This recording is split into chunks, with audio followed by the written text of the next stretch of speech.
everybody, we're proud to announce our Saturday morning cartoons brought to you by Hey Poopy Podcast. Dumping every fourth Saturday of the month. Stories taken directly from our interviews. These are one-of-a-kind masterpieces of hilarious proportions. Animated by Matt Holtzclaw, our very first guest of the podcast. We are so excited, we're going to poop our pants! For more information, go to heypoopypodcast.com. Hey Poopy, how you doing? Hey Poopy, how you doing? I'm just, trying to find a place with like-minded people to talk about like-minded things about me, about poop and stuff. Hey Poopy, how you doing? Hey Poopy, how you doing? Oh man, what's this right here? Is this a podcast about poop? And now, the Hey Poopy Podcast with Dave and Ellen. Hey everybody, we are back on Dump Day. We are so exciting. And this is the Hey Poopy Podcast with Dave and Ellen, and this is episode 73, but it'll always be number 2 to us. Yes, and we have a very special guest with us again Yes, we do. via FaceTime. Well, I guess regular phone to the people listening to this, but Seth, welcome to the show. Yeah, thanks for having me. I'm friends with Stormy Leather. Excellent. And one of the best out there. She's the best. Yeah. She's amazing. So I hang out with her every now and then. We just talk about all kinds of things, but then, veers into poop every now and then. As good friends do. Yeah. And I think one time I was telling her about... Wait. Before you get into your stories, we have to go into our check-in. Seth, before we go into who you are, we like to know what your poo do. So how have you been pooping? Type 5. Ooh, so nice. Studied Studied the Bristol stool chart. Excellent. Yeah, I've heard of it before, and I listened to some episodes. So, but yeah, I think probably like type 5. Nice. These days. I was on antibiotics last week, so my gut is still repairing itself from that. Oh yeah. What were you on antibiotics for? Some kind of ear infection.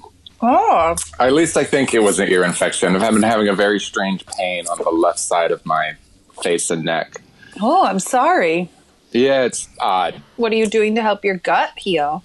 I'm a big fan of kombucha. Yes. I'm drinking it right now. Mm-hmm. And sort of just probiotics in general. So, kimchi or kind of like any fermented foods. Yeah. So that's kind of like my go-to. Kind of just, I sort of intersperse those things throughout my diet because I think it's kind of the nicest thing I can do. Also just for nutritional uptake, I think it's also good to keep my microbiome flourishing. Completely. Totally. Nice. Yeah. Yeah, we're big into gut health here because good gut makes good poop. Mm-hmm. It does. Well, we could go into our check-ins. Yeah, Dave? mine was fine. I had like a 5-ish today, 5.5-ish. Nothing really spectacular to write home about. But the yeah, two of you are loose in the caboose. but yeah, something like that ish. We had I had leftover chili, so that's probably what some of that was. Ooh, I love chili. So that's what probably a little bit of that was. But the norm, I guess, for being stuck inside for so long. 5. How was yours? Ellen? it's good to be loose in the caboose when we're stuck inside. If you have to run to the toilet, you don't have far to go. Yeah. Mm-hmm. That's true. Well, so we're recording this on a Thursday, so I'm going to go all the way back to the past weekend. I bought this delicious goat cheese that was like about this wide, it's like 4 inches wide by 1 inch deep, and ate the whole thing in like 3 days, 2.5 days. So I was enjoying myself, and I think that goat cheese made me constipated as all fuck. Like I was pinching off rabbit pellets, and my stomach was like I looked like I was 5 months pregnant. I was like, oh my God, I gotta shit. So I was taking psyllium husk. I was doing all this other stuff. I was like, get this out of me. And then the minute I stopped eating the goat cheese, I started making a bit more normal poos, but I wasn't doing anything that was to talk about on the podcast. And so I took some Swiss Chris, and I took 2 Swiss Chris a couple nights ago and made this gigantic pile of dough that like it was like days worth that just finally came out of me. It was fantastic.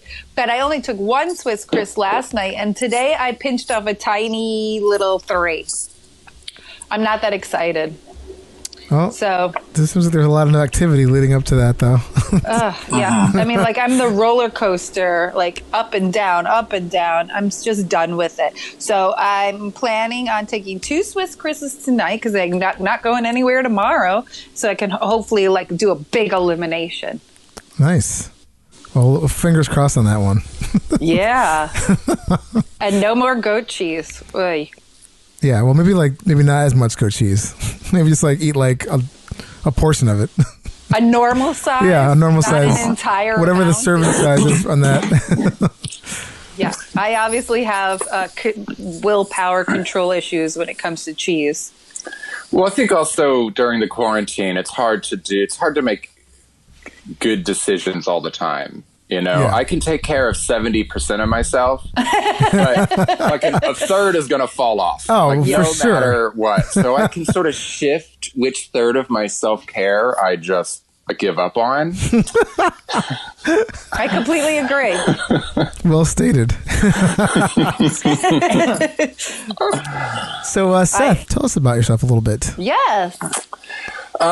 So let's see. So I do herbal medicine delivery in Brooklyn at Cool. a town of Stormy. Awesome. So that's like mostly my full-time gig, and then kind of like a queer shaman also. So I'm really Amazing. big Wow. into psychedelics, and like my Nice. spiritual community is a group of like queer pagans. And I'm really heartbroken because our big holiday is Beltane, which is May 1st. And so usually I'm at this like queer temple in the Appalachians Oh, okay. around this time of year. And I'm just really heartbroken that yeah. I'm not doing that. How long Yeah. have you been going to this? What's it called again? I'm sorry. What's the gathering called again? Well, the holiday is called Beltane. The holiday. Yeah. Yeah, so that's based on this old kind of like Celtic calendar. So there's the solstice and then the equinoxes, which Okay. are, the midpoints, equal sunlight, equal nighttime. So that And kind of makes... solstices are winter and summer, and equinoxes are spring and fall. Yes. And so then so the midpoint between the solstice and the equinox are what's called these cross-quarter holidays. And there's a lot of our other holidays that are sort of based on that. So like in between the fall equinox and the winter solstice is a holiday called Samhain, which Halloween is based off of. Okay. And in February, like usually around Valentine's Day, there's a holiday called Imbolc. And then the spring holiday is Beltane. And then there's a late summer holiday called Lammas. And so those 8 holidays are my calendar. Gotcha. Cool. Yeah. Awesome. And I've been involved with them for about a decade. Okay. Yeah. So you've been doing this for a while. Yeah. I'm full in. All right. I remember the day where I was like, oh yeah, I'm like totally in this cult, but but it works for me. That's great. I went to this tiny private school for grammar school, and we had a winter festival, and we did May Day with the maypole and like dancing around and like doing it as a kid. You're just like, oh, you do what your school's activity is. And now looking back at it, I'm like, oh my God, we were real pagan for a tiny private school. Yeah, that's hilarious. That's amazing. Yeah, we do them. We do a maypole, cut it down the night before, so like April 30th, and then there's a big hole in the ground, and some people take that metaphorically, and you can put in prayers or like hair or spells or tchotchkes or whatever, and then some people take that quite literally, and there's like sex magic that happens around it, and circle jerks and butt fucking and like minstrel witch magic, and it all goes in the hole. Crazy. Amazing. Oh, wow. And then the day after that, Beltane Day, you go in the woods, cut down a new tree, bring it over, tie like hundreds of ribbons to the top of it, like plant it in the hole and do a dance. And Wow. yeah.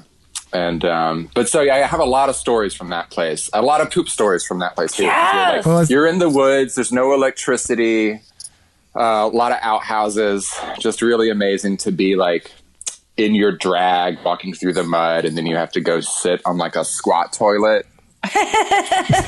Yes. Well, since we're already kind of segueing into that, let's hear some of these stories. Yeah. I love pooping in nature. Yeah, you're out there. So you're like, you're eating like really hippie food.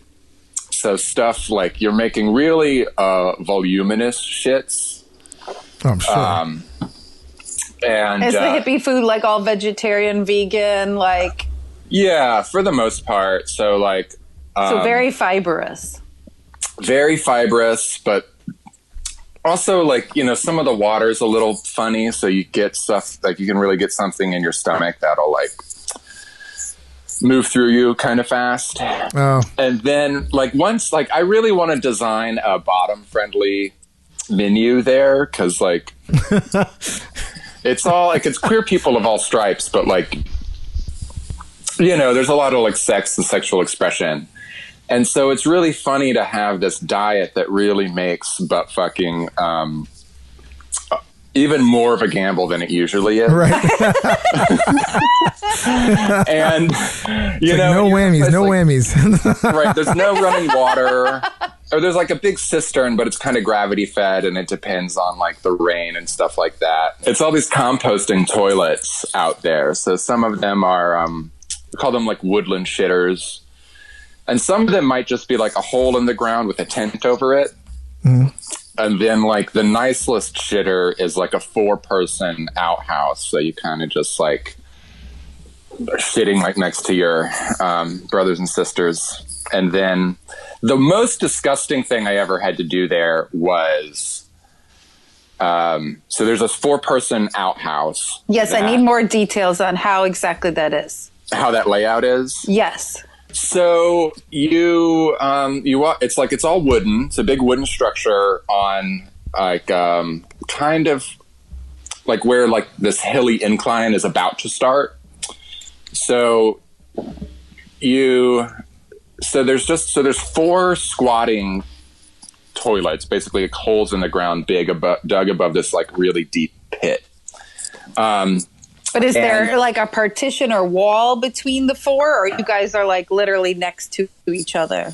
There's sort of like, so there's, how would I describe it? So there's not like a door or anything. So there's like there'd be like, if you're squatting, your front is going to be open, and then like the diagonal behind you is closed.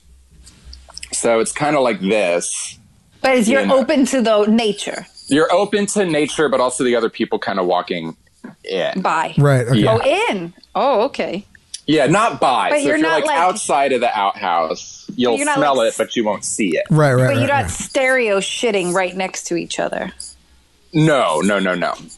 So you'll kind of hear some things. So you open this like wooden panel, and you have to pee first. So in a composting toilet, it's really important not to mix the pee and the poop. Oh, I didn't know this. Yeah, because that's where you really get rancid smells. And it's a lot harder for the things that want to compost and eat the poop to live in the really acidic environment that urine creates. So do you have to do them in separate holes? So usually you can just pee like you're out in the woods. So you just pee somewhere else. Just pee on a tree, pee in the grass, pee in the garden. And then you poop. And then you usually scoop some like sawdust or something in there afterwards, because that also helps like the bacteria and the bugs that want to like turn the poop into compost. So you learn a lot about like the poop cycle just as a baseline trying to be out there. Right. But what if you're somebody like me who pees and poops at the same time? Then you'd need to squat. You'd need to like still have to learn how to do that. So you could like squat somewhere else and try to pee first. If you I'd can. be so kicked out of this camp. It's impossible. They have it like sometimes I only have to pee, and while I'm peeing, poop comes out, and vice versa. Yeah, I mean, you know, like definitely take care of yourself. So if some pee comes out, like you're not going to get kicked out. It's just, you know. Knowing me, I would. They're like, who the fuck did this? You're like, oh, sorry. I fucked up the compost toilet for the 10th time today. Sorry. I mean, you know, that definitely happens. Accidents happen. Strange things happen. But just like best practices, at least. So one year, because the whole place is like collaborative and co-created. So it's not like there's really anyone in charge. And if you're there, like you really need to pitch in or like that all falls apart. Yeah. So I usually do like a big project. And like we're like way in the hills, unincorporated land, like in Appalachia. So like one year, not poop related, I helped, they didn't have a telephone line. So I helped lay like half a mile of telephone wire from like the top of this mountain, like down a valley. Oh, wow. So I usually do like some big infrastructure based project. And so one year they needed to clean out the pile of shit beneath this 4-person outhouse. Oh my God. And it hadn't been cleaned out in maybe like 18 months or something. Oh, Whoa. And so this was a like maybe 6 feet deep by 8 feet long, like area of human shit. Oh, my. Jesus Christ. It was horrifying. So me and a friend of mine, whose drag name is, well, maybe they don't want me to tell them their name. But this call went out that, and I mean, it was like, and so this outhouse is near one of the main thoroughfares. So it was just starting to stink. So you'd like try to walk around and you'd get this whiff of shit. And there's like more people showing up because we're doing this like big ritual. So people from all over the country are arriving. And the call went out that the shitter needed to be cleaned. And we call it the chapel. So It's like, so if the euphemism is like, I need to go say a prayer. It's pretty genius. It's the euphemism for using the shitter. That's awesome. So my friend Chris and I came over there and we had just like long-handled, just pull-on shovels. And then a team of people with wheelbarrows. So maybe like 5 people with wheelbarrows. Oh my God. And he and I scooped out this like, almost 400 cubic feet of human shit. God. Oh, my God. And it was horrible. It was so horrifying. And it just like giant scoops of shit. And then you like dumping it in a wheelbarrow. And then where'd you guys put it? There was a big compost pile somewhere else on the land, so where it went to just get more thoroughly composted. Oh my God! So this is like some outhouses, like they dig a latrine, you shit in it a bunch, and then you like bury it, and then you dig another hole. Like so. So we'd also do. So the woodland shitters are also like that, but those holes don't have permanent structures over them. So this one is like a permanent structure of an outhouse because it's got these like 4 things on it. And so it just has to get cleaned out rather than rebuilt. Woo. And so I took that as my job that year. And, so then there's like a whole team of people together. But like my friend Chris and I are like literally at a certain, just like under this outhouse scooping shit in and putting it in wheelbarrows. And then the people in the wheelbarrows are like, I don't know how you're doing this. Like, oh my God. Like, we're so... This is... did you have masks on? Were you I had a bandana, but it wasn't like... That doesn't do anything. No, it was not enough. It was not enough. There was someone on olfactory support burning like cedar chips in an abalone shell with like a little feather. So just trying to be like, here you go. here you go. Oh my God. And I think someone gave me a bump of ketamine so I could just like Well, that helped. dissociate a little bit while I was doing that. But Oh mostly my God, that would make me never want to do ketamine again because I would completely associate I would need like the two. more than the bump. I need like a mound of that. but it's a dissociative. Like its job is to take those connections apart a little bit. But still, I mean, but it was still awful. Oh my God. You know? Yeah, so just a bandana, not enough to ever feel clean. And like so then, during quarantine with the like face masks, the cotton face masks that we've been wearing, I've been farting and I could smell the fart like I farted in my own face, you know? Like we know a bandana is not blocking anything. Yeah. No, it just like, you know, like eventually it sort of traps the air, so you don't get like the new smell shit. It's just the old smell shit. And at one point, I was just really struggling with it. And I asked, and there's some people who like live there all year long, where it's like I just visit a couple times a year. And I asked this resident, I was just like, how much more is there to go?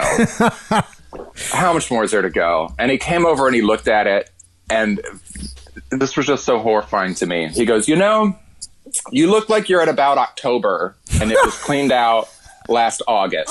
And I was like, oh God. Oh God, that's the worst measurement of time I've ever heard. You're October.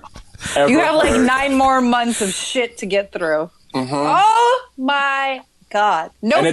And it's interesting though too, because the texture of it changes. Like it's gone through all of these different cycles. Like the top of it is, you know, fresh shit.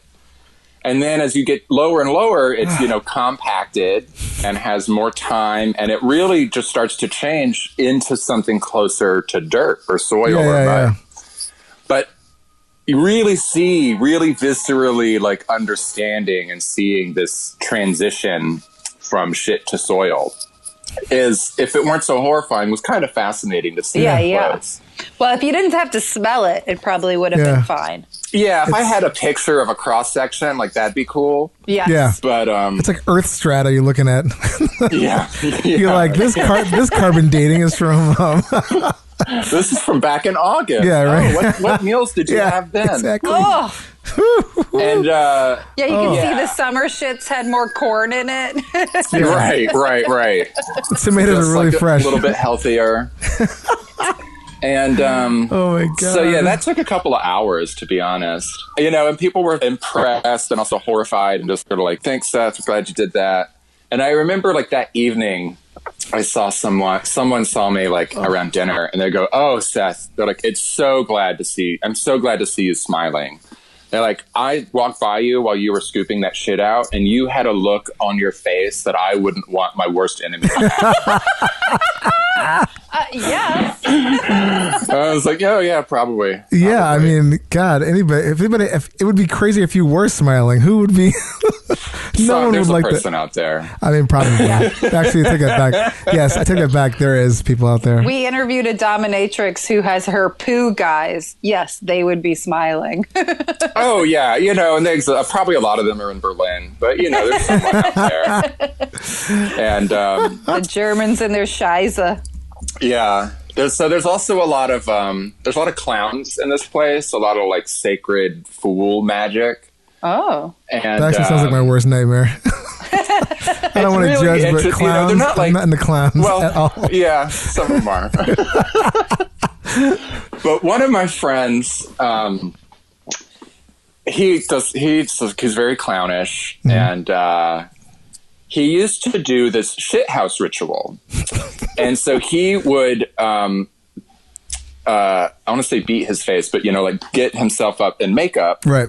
But it wouldn't be his face, it'd be his ass. And he would bend over and like pantomime from his asshole, speaking from his clown face ass, talking as the shit house about like the sacredness of shit, and it's, you know, like how it needs respect, and you have to take care of your waste. Oh my God. And then a friend would sit nearby with toilet paper and put a dollop of chocolate syrup in it and then hand it out to people in line to get dinner. What?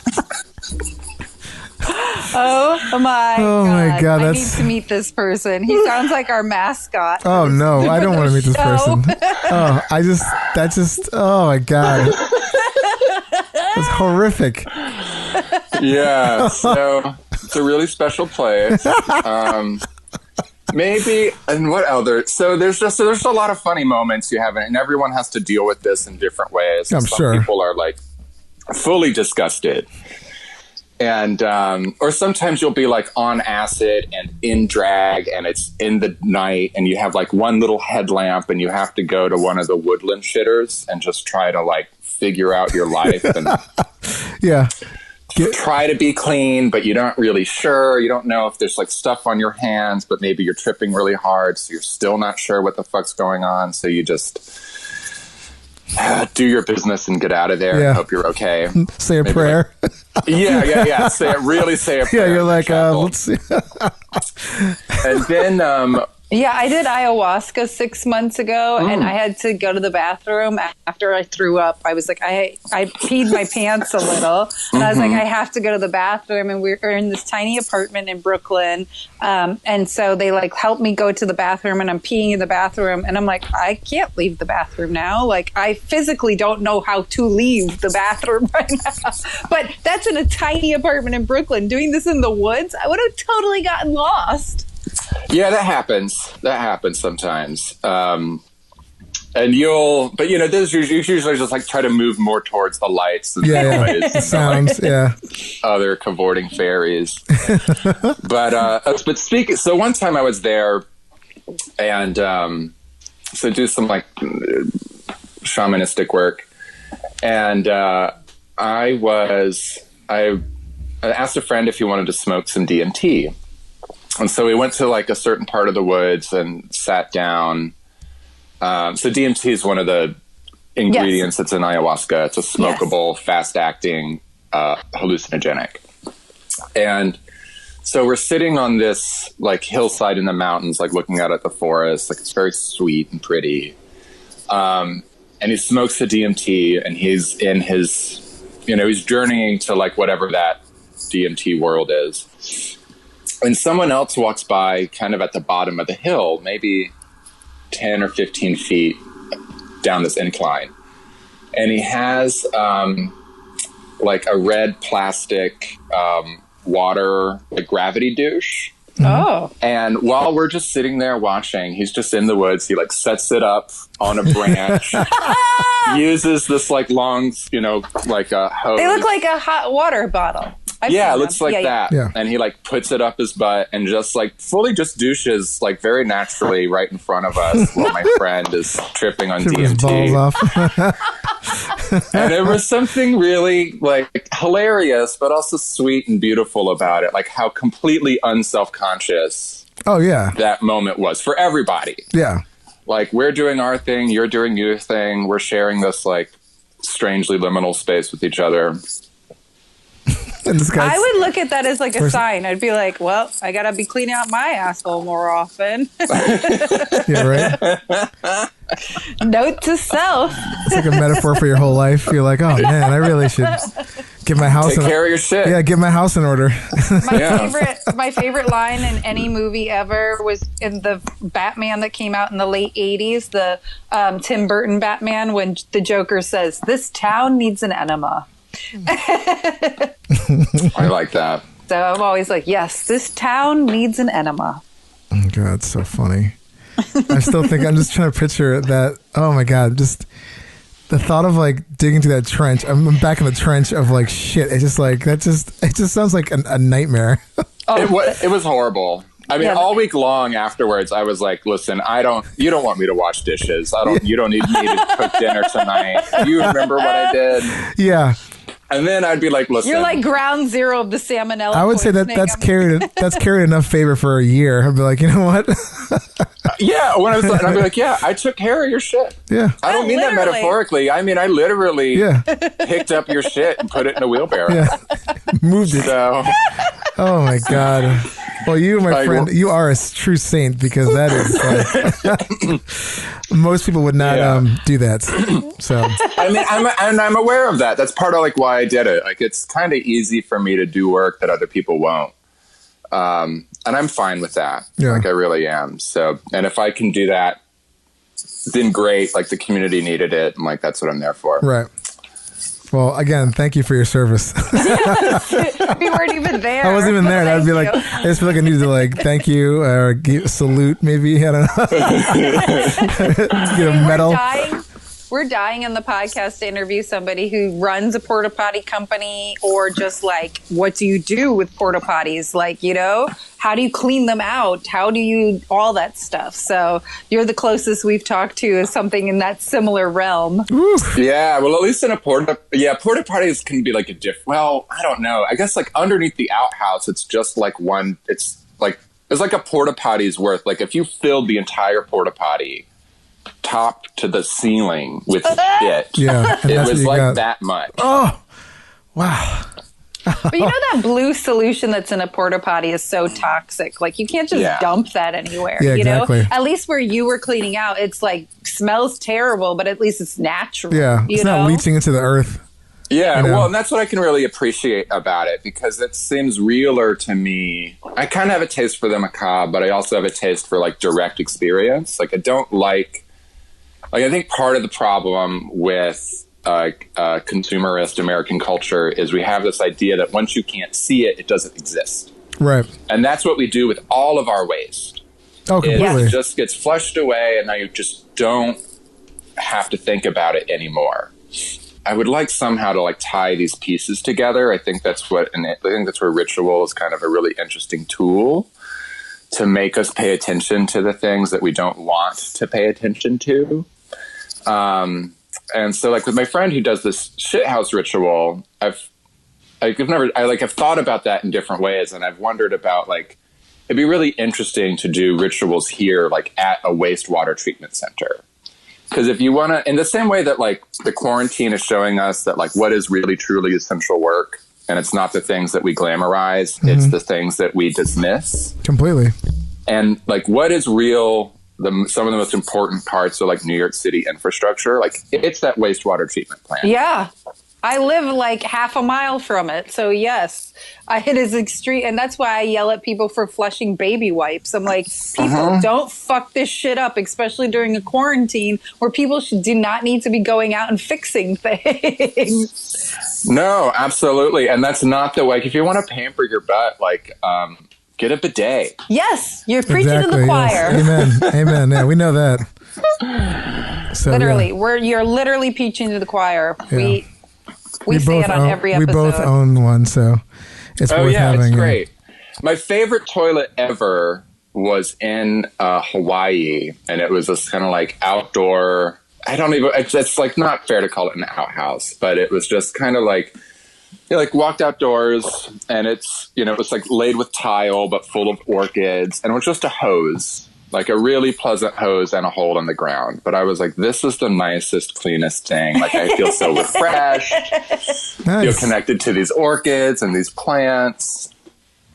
When this episode comes out, it would have already posted, but we've been doing a lot of interviewing during quarantine because it's easy to get a hold of our guests when they can't go anywhere. But we interviewed a guy in Sri Lanka who wrote an article about like why more white people should be washing their butts. And it was all about bidets and how bidet culture is literally everywhere in the world except for places like the United States. Like, and it's like, why? Why are we not into bidets here?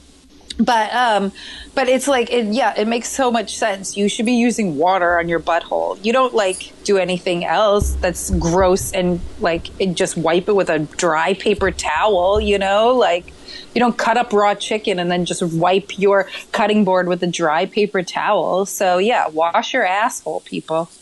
Yeah, we have a really strong denialist culture here, where things we just don't like, we don't think about, and you kind of just see it like with all of that stuff. People just don't want to ask questions, don't like to ask questions, and we kind of suffer from our ignorance in that regard. Completely.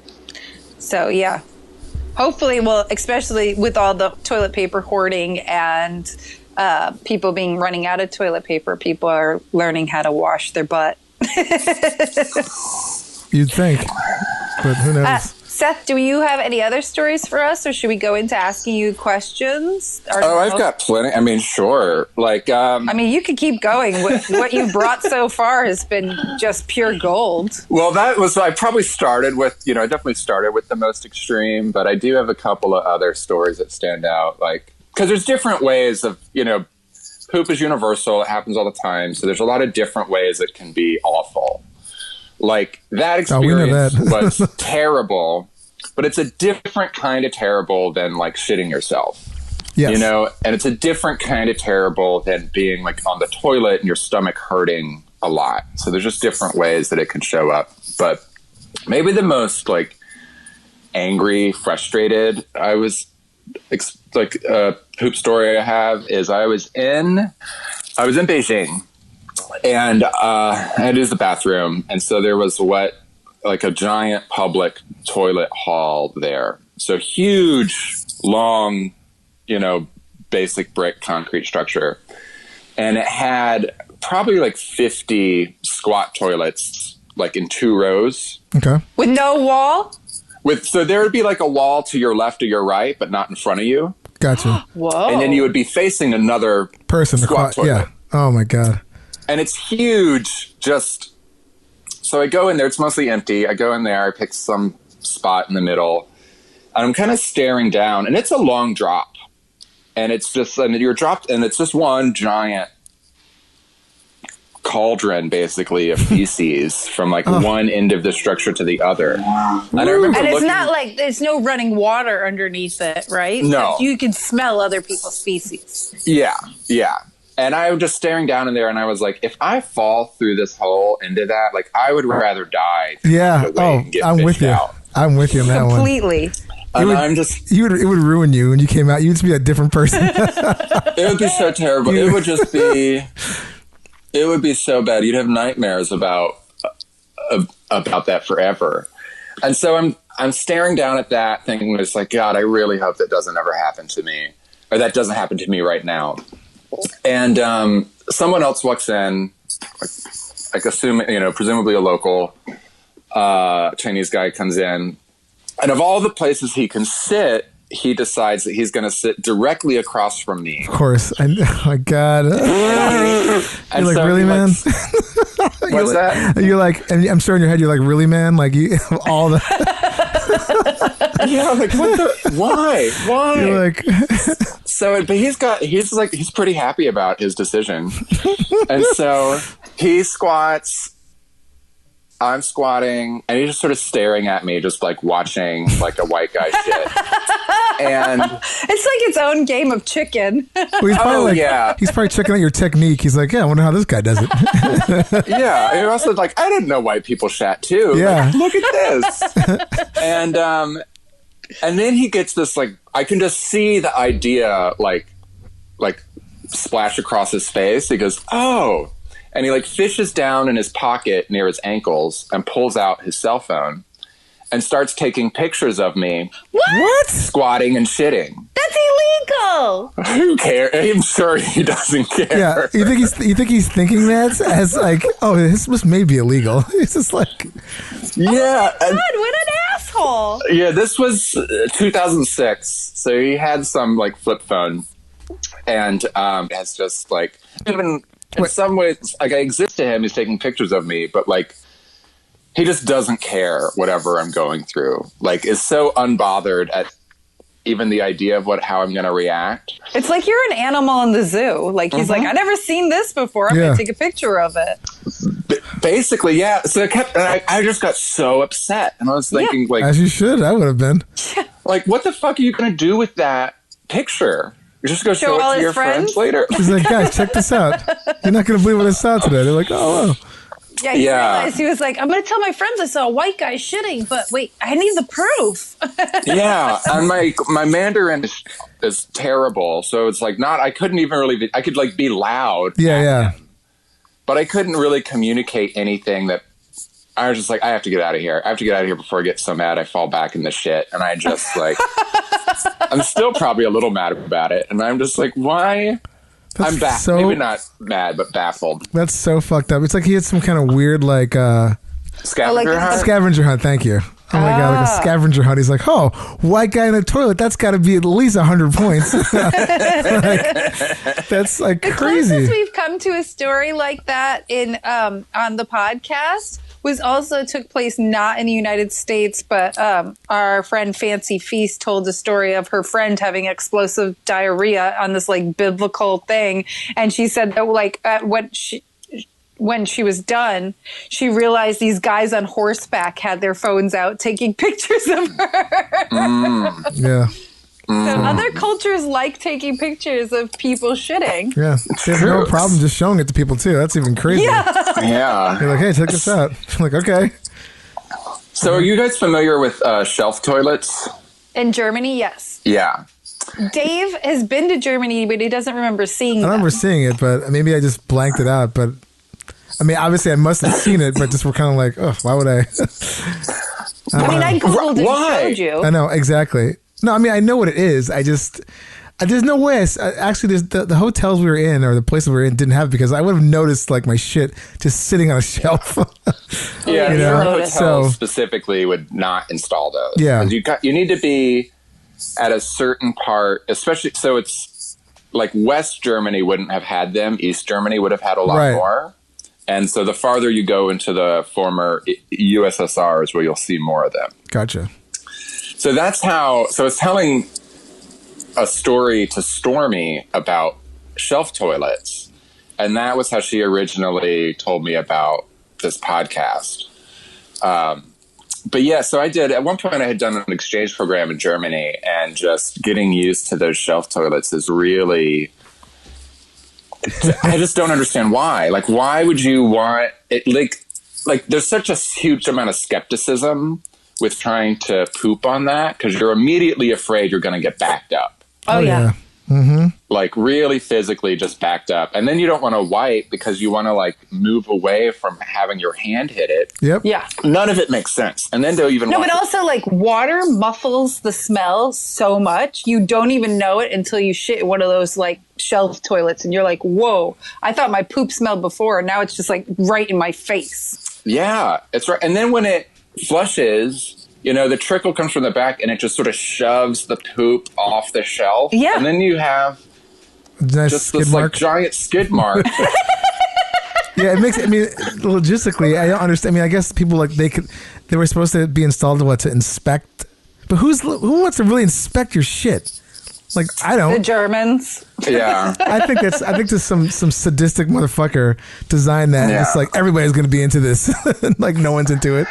Yeah, well, that's, you know, Germany's Berliners are sort of like that. So like I can kind of get it. Just like some scat queen was like, you know what I'm going to do? Yeah. I'm going to expose everybody to this. Yeah, exactly. You're all going to love it. Ugh. It's horrific too. I had a friend of mine told me that what you watched Saved by the Bell. You know how do you AC Slater something? No. I've never watched that so either. when you AC Slater, like I know this is not a visual component to the podcast, but when you AC Slater, you sit on a chair backwards. So you're like the back of the chair is to your chest. Mm-hmm. So I had a girlfriend who said in Germany she AC Slatered the toilet so that she would shit and it would go straight into the hole instead of sitting on the shelf. Mm-hmm. Yeah. Oh, horrible. And also, like, if you have to go puke in that toilet later, it's still going to hit the shelf. Yep. And splash right back up. Yeah, it's like the dumbest thing. Even peeing, it's like the whole thing makes no sense. Yeah. It really doesn't. For a really sensical people, you then just stumble across that. You're like, what is going on? What is going on? Yeah. So that one thing they're like, yes, this is how we do it. You know what? Yeah. I did get Giardia once. That was awful. Do you know how? I think from a sex party. Oh. Wait, I'm sorry. Back up. What did you get? I didn't hear what you said. Giardia. I don't even know what that is. Is it like? It is a intestinal parasite that you get from either camping and drinking water. Oh, okay. Some other animal has sort of shat in upstream. Okay. Yeah, I only know it because I'm obsessed with that show, Naked and Afraid. And so, like, you can't drink water unless you boil it first, because then you could get really sick. You can have, like, Montezuma's revenge, you know? Yeah. It's a really gnarly parasite. And I got it probably almost certainly from eating ass at this giant sex party. And but it messes up your shits. Like, it really completely messes up. Not just gives you diarrhea, but it changes. Like, I think you stop digesting fat. So you get these really, really fat, full shits that float and have, like, this rancid fat smell to them. And it's gray. Like, it really is. This is no good. Wait, but back up. No. Hell no. No.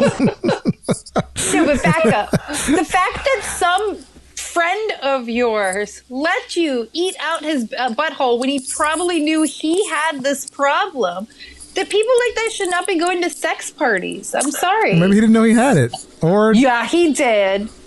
I don't know how you don't know that this happens, but it's also possible that you can have Giardia for a really long time and you're, like, primarily symptomatic when you first get it. Oh. So it's possible, I mean, to give him the benefit of the doubt, which maybe I shouldn't, like, maybe he'd had it for like 6 months, which then that means he's just spreading Giardia around.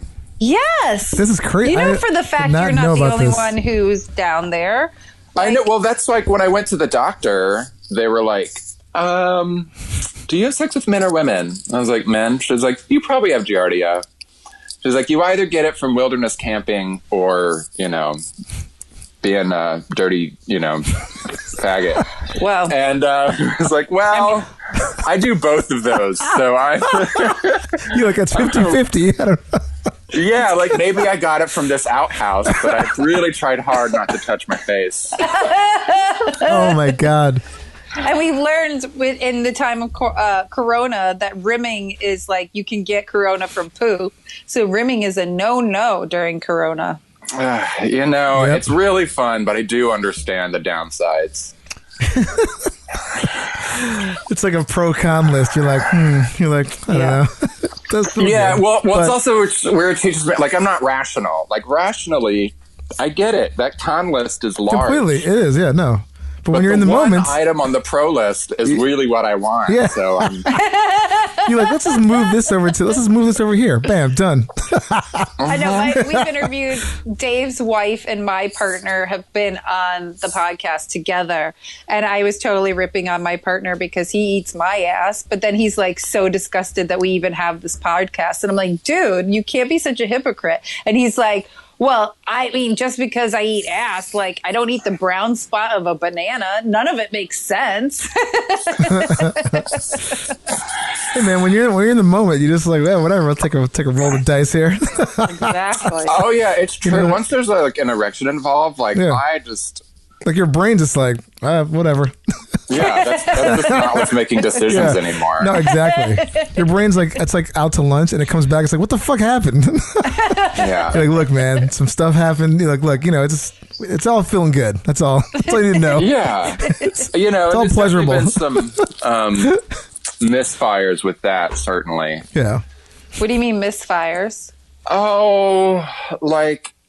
Just you think stuff's clean and then it's not, or like one time I was fucking a guy and I really like eating ass like after it's been fucked because there's just like sex all over the place and I think it's hot.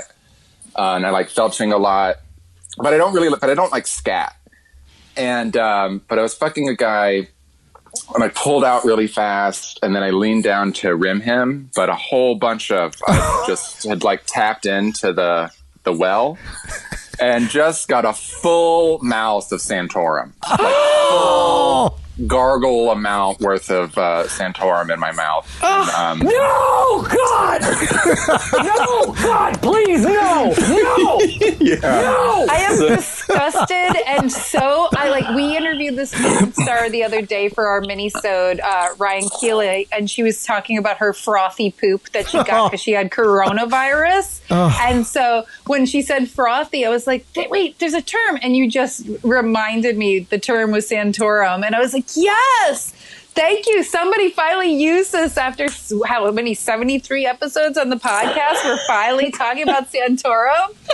Like, it's about time. I'm so glad there's a visual to that asshole Rick Santorum. No, that's why I know that. I had no idea. Like literally, I'm learning all these new things today. Like it's called Santorum after Rick. Well, yes, Dan had. Oh, that is the best thing ever. Had like a contest years ago that he was like, we need to rename Santorum, and whoever comes up with a gross term for it wins. So that when you Google what a Santorum is, when you Google it, it's the frothy mixture of cum, lube, and poop. And so literally when you Google Santorum, I did not know this. You don't get Rick's face, you get that definition. Yeah. So thank you, Seth. You get a Seth. huge gold star for tying that into the podcast. I'm learning all these things today. This is like fantastic. Oh, bless your soul. Yeah, really doing the Lord's work. You are. But so that was unfortunate, that's for sure. Yeah, it's at least. Unfortunate, but bless you for bringing it here. Yeah, then you want to brush your teeth and gurgle, and then it's hard to get back in the mood. You still want to finish the business, but it's. I think I'd be like, let's just watch movies. Let's watch a movie or go out to dinner. Can we come back to this in 24 hours? I need to clean everything. Get a mouth replacement. Yeah. Yeah, absolutely. So. Like I said, it can misfire sometimes. Sometimes it's great. Sometimes it's just the common lube, which I'm a really big fan of. But not always. It hasn't stopped me. I still do plenty of things I shouldn't do, but I don't know. Hey, man, I know what you mean. You want. If things keep happening, you have a place to tell here on Hey Poopy Podcast. Yes. We can ask you some quickie questions. Sure. And then we can go into, because we've already been talking for an hour. What branded toilet paper do you like, and are you an over or under? I'm pretty agnostic on all of that. I try to buy recycled, non-bleached toilet paper. Very nice, very nice. Because I don't, I don't like the sort of the hyper processing around it, because I think it's really just trying to distract you from the fact that you're pooping, I think. Yeah, exactly. And I'm agnostic with over under. You just hang it however. Yeah, I just sort of let it do what it wants to do. So right now I have pretty cheap toilet paper because of coronavirus, and I was not trying to. I just need some toilet paper. Yeah. And then, but really, my preference is the shower shot in my shower. So my old place had a bidet. I don't have a bidet installed here, but I have a shower shot. So it's a lot of times I'll just hop in there and give myself a rinse. Yeah. And that just feels nicer, kinder, more natural to me. Yeah, totally. Yeah, you're not the first person who has had the shower shot. We also had somebody, Matt Knife, who told us about his. He influenced us on it. So he educated us on it. Yeah. It's nicer. It is a little different if pooping involves a fully naked experience for you most of the time. Yeah. Mm-hmm. But then in a different way, I'm just this, and I obviously can't do that when I'm out in the world. Yeah.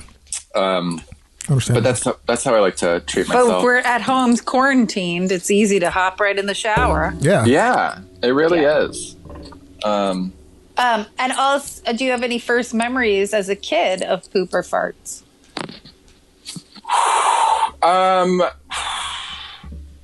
I do. That's like that's like a fucked up area for me. But if you don't want to say it, you don't have to. no, it's okay. I'm just trying to figure out how to. So I grew up in a really abusive household, and my brother is like, I think like a sociopath. Like he's always been aggressive and angry. Like he's my older brother, but like in the womb, he was really upset, and he's just always been angry. And then I was born middle child, and I was the only like outlet for a lot of his anguish. Anger. Yeah. And my parents were really like checked out and neglectful, and also similarly abusive. And like this is like in a trailer in Mississippi, like way out in the country. And so when I would cry, usually the first response was my brother, who would come and like torture me in my crib. Oh. And so I learned at a really young age to stop crying when I soiled myself. Aww. And I still have a lot of like difficulty with certain kinds of self-care because I have this really visceral like fear response around things that kind of like that I learned in that period. Mm-hmm. And I've tried to a lot of therapy and a lot of acid has like really helped me get over like my anger and shame around that and just sort of understand it. But so my really first memories of that are like really soiling myself and not liking it and not understanding it and not knowing what to do about it. And then getting shamed in school because like I wouldn't use the bathroom because I was like afraid to use the bathroom and I was just afraid to take care of myself, and like would kind of scare me into immobilization because like if I cried, like when I was little, like an infant, if I cried, I would get abused. So I just learned to stop crying and stop asking and stop trying to like get help. And that's a lot of my early memories. Oh. I'm so sorry. Yeah. That's how we dredged that up. Yeah, it's okay. I mean, it's happened, and I've healed a lot since then. But I think that's also part of why I can maybe walk this line between like, I'm not really a scat queen, but I've also like dissociated from that like disgust trigger. Mm-hmm. And I needed to do that like for survival. And now it's like woven its way through my personality in like all these like kind of interesting ways. Like I think that's part of why I could scoop out the outhouse is because I've learned to dissociate from that disgust trigger. I don't really like indulge in it. It's not tied to my eroticism. But I can deal with a lot of things. But it's a mechanism that you've kind of like learned to use as a tool in your life. Mostly. Sometimes it's a little still frustrating because like, you know, like I'm still not as clean as like my rational mind wants to be. And I still have a lot of difficulty with certain kinds of like hygiene and self-care. It's just hard. Like I'll become like really avoidant, like really, it just feels like it is deeply neurotic. And I kind of have these mechanisms where I can like work outside of myself or like use outside triggers to keep me calm and like keep me clean. But it's a lot of management. I'm sorry. I wish I could give you a hug. Oh, thank you. We'll give you actual hugs. Yeah. yeah. Even if we were close, you couldn't give me a hug right now. That's true. I know. Yeah. I know. It's like this whole pre-corona hug. Pre-corona hug. Yeah. Pre-corona hug. Like a 2018 hug. Yeah. Yeah. That'd be nice. Classic. Yeah. Mm-hmm. Vintage and then, hug. like in middle school, I was still soiling myself, if I'm really honest, and like trying not to. But I didn't feel safe pooping in the house. So I would like go into the woods, like outside the house, and I would like poop there, like poop in ditches and like go poop in the trees and just bury it. And I was like aware of how weird that was, but didn't have I don't know. It's like what I would do. Well, I mean, obviously it made you feel safe, so that's the thing. I mean, safety first. Yeah.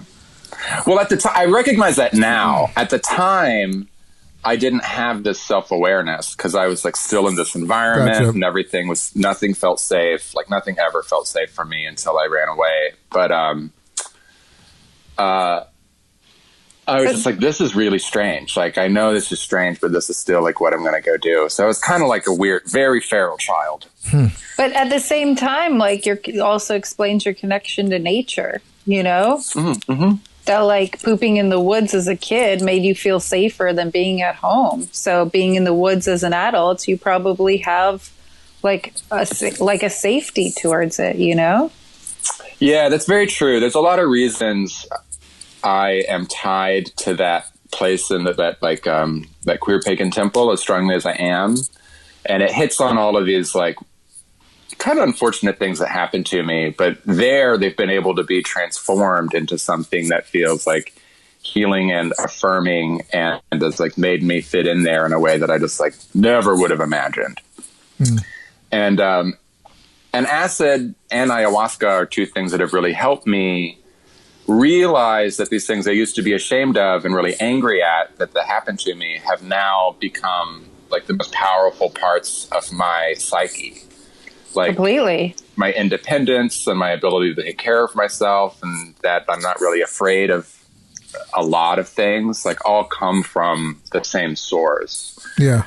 And psychedelics really helped me realize that and accept that it happened to me and embrace like the tools that those experiences gave me. And I truly believe it's all about the family you make, not the family you were born into. So, yeah. I'm glad you found your pagan family. Me too. I love them a lot. Yeah. That's great. Oh. There's one other question that's our favorite question to ask, and it's our existential question of if you have Bristol stool number 7 coming out of you, fast and furious, and you have no toilet in sight, do you poop in your pants or do you go somewhere on the floor? Well, obviously the floor. Like, come on. It's like if I was already pooping in the woods. Exactly. Like you've kind of already answered that question. Just checking. Oh, yeah. Yeah, like that to me is fine. Pooping's universal. And, like, again, in the pre-corona times, like you walk around, all right, I wake up, I want to go get my iced coffee, and I can watch 6-7 dogs shitting on the street on my way over. And it's not my favorite thing to see, but it's fine. And sometimes, though, I'm really struck by how, like, say, homelessness is criminalized in the city. Like, if you're homeless and you need to poop, you don't have options. No. Exactly. Like, we've made it illegal for you to poop on the street, even if you were going to poop in a bag. Yeah. But it's fine for all these dog owners to have their dogs poop on the street, which is something we won't even let, like, humans in need do. And I can really get into my head about that, just trying to get my coffee in the morning. Yeah. But it's true. But I think if we can tolerate that, like you can tolerate having to poop on the side of the street so you don't poop your pants. I'm okay with that. Yes. Agreed. Yeah, I completely agree. I live with a 90 plus pound pit bull. So she makes huge dumps that I have to pick up. So not fun. Oh, that's why I don't have a dog. Exactly. And having a little dog is one thing, but this dog that's almost the size of me, it's like, ugh, she shits bigger than me. Oh my God. Yeah, that's a lot. Yeah. Is there anything else you want to share with us before we go into Let's Get Shitty? Or Dave, do you have any questions for Seth? No, Seth said it all. Yeah, you really did, Seth. It was so Thank amazing, you so like, much. moments. You brought so many layers to this. Yeah, you're welcome. That's part of what it is. Just what is interesting about it is like, there's only a couple universalisms, and shit is really one of them. And then given just the range of experiences that I've sort of had with it in my life, like it's just also shown up. Yeah. Yeah, so I do love this podcast. Like, I'm really, thanks for having me on here. Yeah, of course. Thank you so much. So we have this segment called Let's Get Shitty, where you get to complain about things. They don't have to be poop or fart related, but, you get bonus points if they are. So I'm going to play this little intro, and then we'll get into that. Ladies and gentlemen, it's now time for Let's Get Shitty!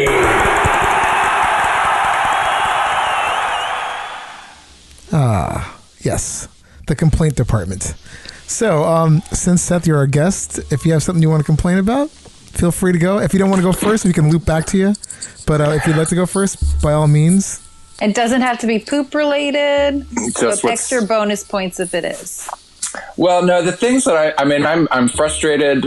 My mental health is really deteriorating with the quarantine. I live alone. I work alone. I have a lot of deep-seated issues with loneliness and isolation, and it's hard to keep my mental health in a good place with this. Mm-hmm.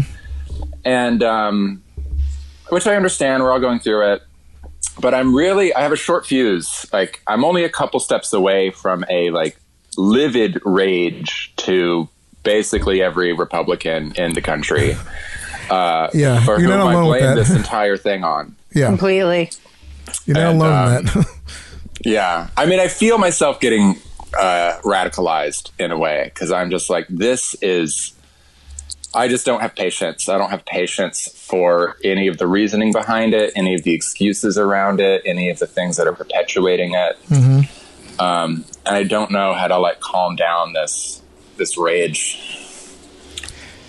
Yeah, I'm with you. And the thing that drives me even more crazy about it is the people that support that sort of bullshit and, just toe the line. It really, it's infuriating. I can only hope that after this, people will start to see through past the curtain, but I don't know. But then again, it's you think that, but then people always shock me. They always vote against their best interest all the time. So who the fuck knows?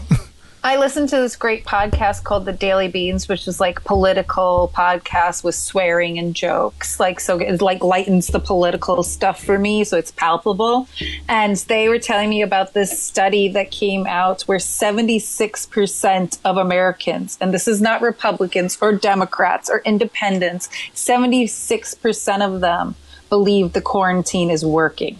And supposedly that is the largest number of Americans agreeing on one thing in decades. So, yes, there are the 24% of them that are morons, but just know that the majority is getting that we have to do this. The natural selection, then. That 24%. Exactly. and we're starting to see those red states are not wanting to quarantine, and they're getting sick and dying. And it's I'm sorry, but if you're protesting outside of some government building about this, you should be able to sign something that says, if I get sick, you guys don't need to help me. I won't go to the hospital. You're on your own if you don't believe in this. But to me, the extra frustrating part of that, though, is chances are those aren't going to be the people, who are denied health care. Yep. So if you take a place like Mississippi, where I used to live there, and I lived in unincorporated county line in Mississippi. I'm just aware of how messed up it is. But so, it's a red state, hyper red state, doesn't want to quarantine, doesn't have a lot of great health care. But the people who are going to die there are the black people in Mississippi. Mm-hmm. It's not going to be the white conservatives that are saying everything has to be open. It's going to be the people with diabetes in Jackson, Mississippi. Exactly, with health issues, with all kinds of and the people who are still working essential. Poor people. But it's all these people that just have nothing. But those poor people are still working essential jobs that they can't not work. I think this is I think want everything to open back up again. I think if you're a GOP elected official, this is a silver lining for you. Mm-hmm. Less people that's going to fuck up your voting. There's people that they're not going to disrupt anything because it's there's no people around to do it. No, but it's always the people that are on the lower rung that get fucked with this type of thing. Completely. So I'm with you. I think it's tragic as always. And my only hope is that we can learn from all this stuff, but who knows? I thought about lots of things that happened in the past, but we can't seem to get our shit together. Literal. It's kind of like it's insane. It's really, really difficult. That's why I just like to give out mushrooms every now and then when I can. I'm just like, if there's a way I can like help people just inch towards enlightenment, just even the tiniest amount, here you go. That's amazing. I know. Somebody said a couple years ago, way before all the Corona stuff, they were like, "Can somebody just dose Trump with mushrooms?" Maybe he could really tap into himself. I don't think it would work. I have wondered before, like, who is the highest ranking public official that's taken acid? Like, how close has acid been to the seat of the presidency? And I think it's AOC. Like, that's my AOC. Alexandria. Yeah, I think I think it was Reagan, and here's why I think that, because he had dementia, he had Alzheimer's in his second term. Like, people don't like he was like fully out of it, I think, by the end of his like second term. But again, it was like it was hidden. So I'm thinking they were trying all kinds of crazy, like, different types of procedures and like anything to help get him back. That's a theory I'm floating. Because what about Bernie though? Like, Bernie was around in the 60s, but he was older then. He probably wasn't experimental in the 60s. Oh, maybe. I'm gonna guess. I keep forgetting he's ancient. I think I'm gonna go with Reagan, but not like it wasn't like his choice. I think it was more just like, how do we got to try anything to get this guy back to normal. Yeah, because okay, so that's like experimental. It's like it's not like that's like a sort of like there's an asterisk next to that one. I don't think he willingly was into that. I think that was more like a Nancy. Nancy or like Reagan. We could have president while it happened. Yeah, but we could have had presidents in the 1800s who did, because it wasn't like did mushrooms. Mushrooms maybe, but acid was discovered in. First discovered in 1938, but the first acid trip was 1943. But yeah, you could have a high-ranking official back then that maybe tried that, tested it out, back home. Who knows? Maybe. There's times where things like you would think were so shocking. It's usually people that are so wound up that I feel like are the biggest piles. Not piles. I mean that they're doing things that you would never suspect. Oh yeah. Yeah. It's always someone who's like so buttoned up and so completely wound tight. And they're the biggest, like, just messes. So, Mike Pence? Oh, for sure. And his brother? Mitch McConnell looks like he's high all the time. Oh, yeah. Like, he looks like he's on a steady drip of something. That's true. He probably, Stormy gets, like, the real nice opiates. Yeah, but, he's definitely a sociopath. Yes. But he doesn't blink. But he is on something. It's just like when I look at that guy, I'm like, this dude is like literally on something to keep him like, I don't know what, upright. Malice. Just pure, unmitigated malice. It's just like, oh, he must be so backed up. Yeah, it's coming through his neck. That's why he doesn't have a chin. Yeah. Are there poop doulas? Can you be like a poop doula? I don't know, but we need to meet that person and interview them. Maybe. I guess a colonic therapist, right? Maybe. Yeah. Or maybe like a traditional Chinese medicine doctor. Yeah. So if you ever go to like a TCM doctor, they'll ask you about your poop. And they'll look at your tongue because they'll sort of see this as like clues about what's going on in your inside. Yeah. Right. And the first time that happened, I was like, that's actually really insightful. Like I've never had... they're not doctors, but they're in this healthcare bubble in a way. I was like, but that is really actually interesting. I can tell you're trying to see like, how am I digesting? What's going on? Am I eating things? So I like to talk to my poop about it. Just, with this TCM guy once a week. Dave, what about you? Do you have a Let's Get Shitty? Not really. I mean, once you start talking about all the policymakers and bullshit that's going on in the world, it kind of just blends back into that. So I'm going to piggyback on Seth's Let's Get Shitty, because that's what I was thinking about today too. So I have a good one. What is it? I live in a 6-unit apartment building in Brooklyn, and I have a landlord that's as ancient can get. I think he's way older than Bernie Sanders. And we have a squatter in one of our units he's not a kid. This guy has been living here since he was a child, but his mother died last summer. So that's why he's squatting, because his mother was on like Social Security and the government was paying for her rent. But now that she's died, nobody's paying the rent. So we were trying to get the landlord to get this guy kicked out years ago, even when she was still alive. And he's been like, oh, whatever. Oh. So anyway, doorbell ring, and it's 2 cops outside wanting to come in because my landlord now wants to press charges against the guy for breaking his own window in his apartment.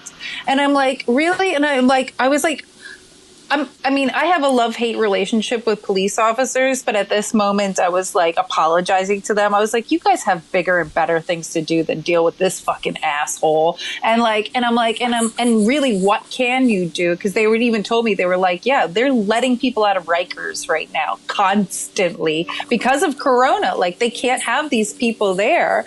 And so it's like, it's so beyond frustrating because we are living in the building with the guy who's squatting, and all of his little crackhead friends have keys that are going in and out. And it's like everybody in my building, we're like trying really hard to quarantine and be healthy. And one of the guys, as I talked before on the mini-sode with Ryan, we had caught him on, because we put his video camera in the hallway because he kept stealing packages. We caught him on the video camera scratching his asshole, smelling it, like going into his pants, scratching his asshole, smelling it, and then turning the doorknob to leave the building.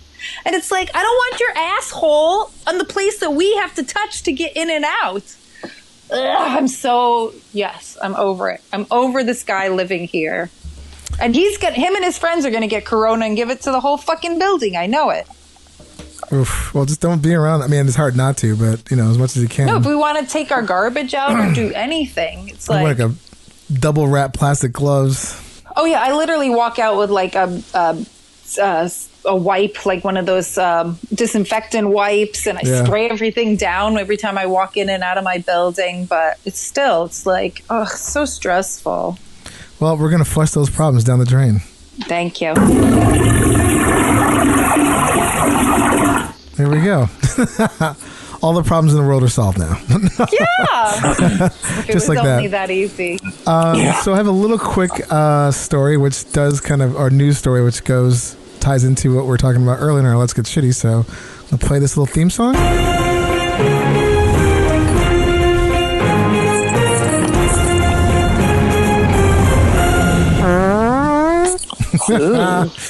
So this came out, I think, April on CNN Business on April 12th. So it's a little older. It's April 20th, but basically it's tying into toilet paper makers and like how they've been dealing in the completely uncharted territory with this whole pandemic, and how they're being like just taxed to like get out more TP than they're used to. I think they're shipping out like 20 to 25% more than their normal capacity. Whoa. And they're already like outputting, and it's just also because the way toilet paper is made with like this virgin pulp stuff, they're running out of some of this material. Not running out, but like they're just like, these mills are going 24/7 to keep up with demand. And they're also saying the way people have been hoarding it, of kind of like they're fucking themselves, because at some point some of these manufacturers are going to be like shipping out less TP, and then there's going to be a real shortage in the sense where no one's going to be able to buy toilet paper like anywhere. So the big worry, I guess, in the long run is the stockpiling right now. It's also going to affect the sales of toilet paper in general, because people have bought like 3-4 months of TP at a time, even more so in some places.